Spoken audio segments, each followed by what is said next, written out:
Tena kutu katoa. My name is Mona Kattaya, and in January 2020, I arrived in Aotearoa for the first time. Having lived in Egypt, the United Arab Emirates, and Qatar, I found that everything about Aotearoa was like nothing I had experienced before. It was a novel experience in every single respect. 3 weeks after my arrival, I attended a welcoming ceremony at my daughter's school.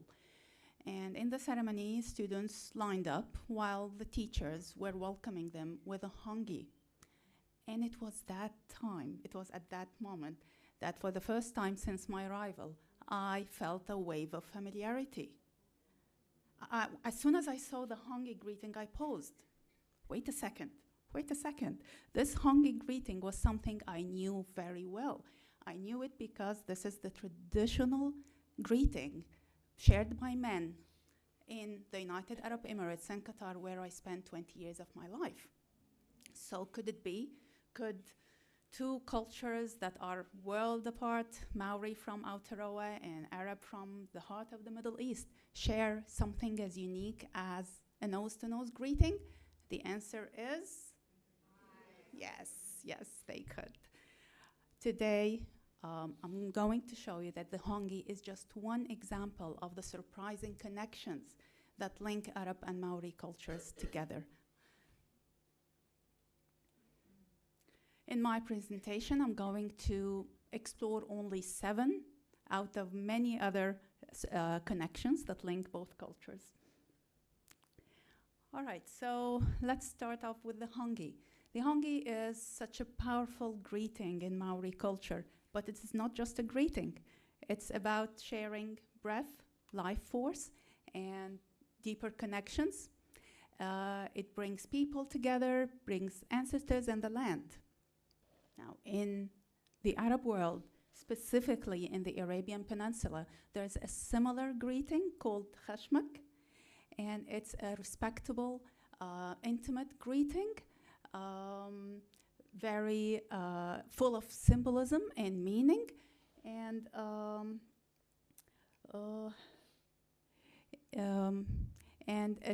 it goes far beyond a simple handshake. So these gestures in both cultures show how both cultures value deep relations and profound relations on a deeper level.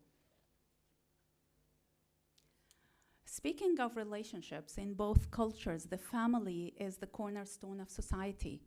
However, in both cultures, family isn't just about blood. It's about community and connection. Now, the Maori concept of whanaungatanga aligns perfectly with the Arab concept of takaful. Now, in both cultures promote positive relationships that transcend the immediate family, transcend the blood relationships, and extend into community, tribes, friends, neighbors. Now, these positive relationships are what create a sense of belonging for individuals in both cultures. With these relationships come roles and responsibilities like caring for the elders, supporting the young, helping those in need. Both cultures are collectivist cultures. It's all about putting the group before the individual, so creating supportive and strong connections and networks for everyone. One of the manifestations of positive relationships is hosting guests, is the concept of hospitality. Now, the Maori concept of Mona Kattaya aligns beautifully with the Arab concept of karam. All cultures have this element of hospitality, but what links Arab and Maori cultures together and make them stand out from the rest of the cultures in this respect? Okay, we can say that first, both cultures, the concept of hospitality isn't just a practice, isn't just about serving food or sharing food and space.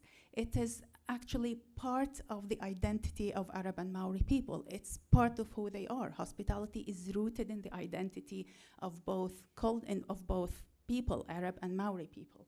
Second, the ceremonial nature of hosting guests. In both cultures, hosting guests is a whole process that involves a lot of tekanga, a lot of rituals, customs that are symbolic and rich in meaning. Three, hospitality isn't just about, as I said, sharing space or food.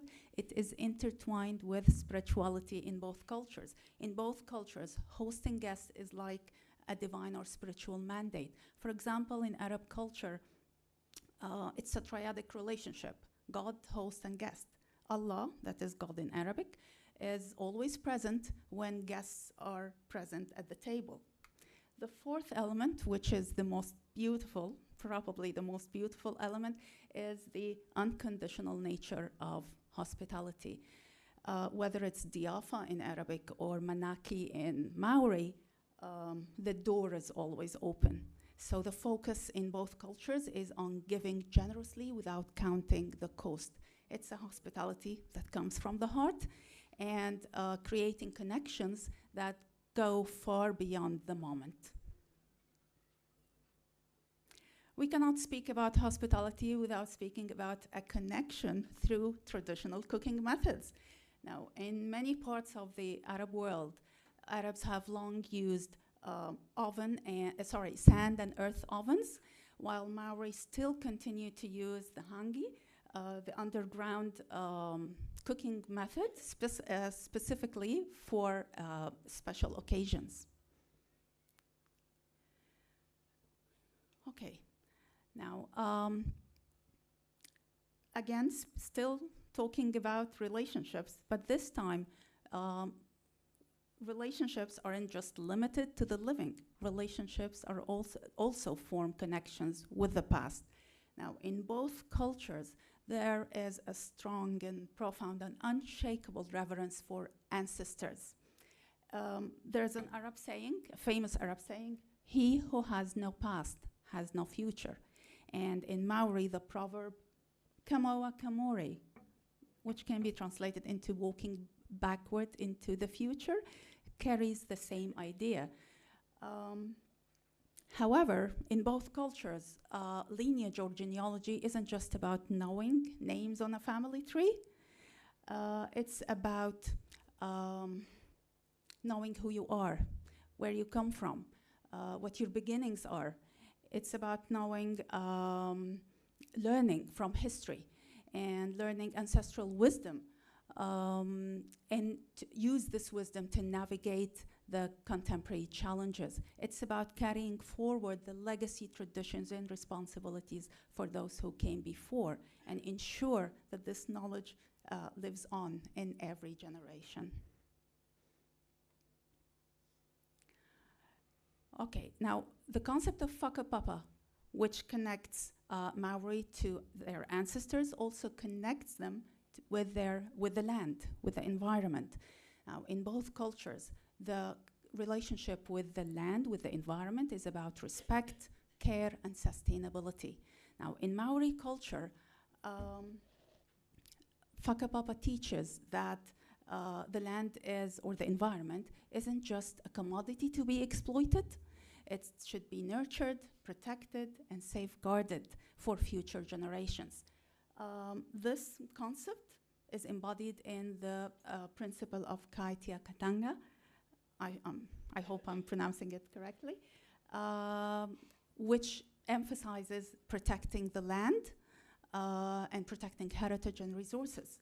Now, this concept aligns beautifully with another Arab concept called Khalifa. Now, in Arab culture, both concepts of guardianship and sustainability exist as well. And they actually predate the influence of religion. They have existed for so long in Arab culture. They predate religion, the influence of religion, but they were further intensified and emphasized by religion. So, for example, Islam views humans as Khalifas, as stewards. So Khalifa means stewards. Stewards on earth whose task is to maintain ecological mizan, ecological balance, and whose task is to avoid environmental damage, even in times of war, to avoid the overuse and waste of resources. So in short, both cultures reflect a shared duty of protecting the land and safeguarding the land as a sacred trust for future generations. All right, we come to the last shared value. Now, this is one of the beautiful poetic shared values because it has been the source of beautiful stories and meanings and oral traditions. Now, the moon and the stars were, for both cultures, were not just things to admire in the night sky. They were essential to survival, to navigation, to identity, to culture in both cultures. So Maori have long used their knowledge of stars. They used their knowledge of stars to navigate their ways through the Pacific Ocean, and then they adapted that knowledge when they arrived in Aotearoa. And this knowledge shaped almost every activity in life, from plantation to harvesting to cultural rituals. The lunar calendar, the Maramataka, was essential in Maori daily life. The same in Arab culture. Also, the stars and the moon were essential to Arab culture. Arabs also used their knowledge of the stars to navigate their way through the vast deserts. And the moon was their guide. So stars were their compass, and the moon was their guide in their Hijri calendars, the lunar calendar, in their trade, in their cultural and religious observances, like, for example, Ramadan, the month of fasting. So for both cultures, the night sky was more than just a backdrop. The moon was a guide, a timekeeper, and a source of stories and beautiful stories and meanings in the oral tradition in both cultures. I remember here that just to know how essential moon is in Arab culture, one of the highest compliments a woman can receive in Arab culture is to be compared to a moon. So, okay, if someone tells me, okay, you're as beautiful as the moon, okay, this is the highest compliment I can get. All right, so today I shared only 7 out of many more connections. At the end, I'd like to say that we often think of cultures as separated by borders and oceans. But if we look beneath the surface, we can find unspoken connections. We can find common threads that connect cultures together. Today, I believe we took a step back, and together we saw a clearer picture of how many shared values and traditions tie Arab and Maori cultures together. How might understanding these values change the way we see ourselves and each other? Thank you.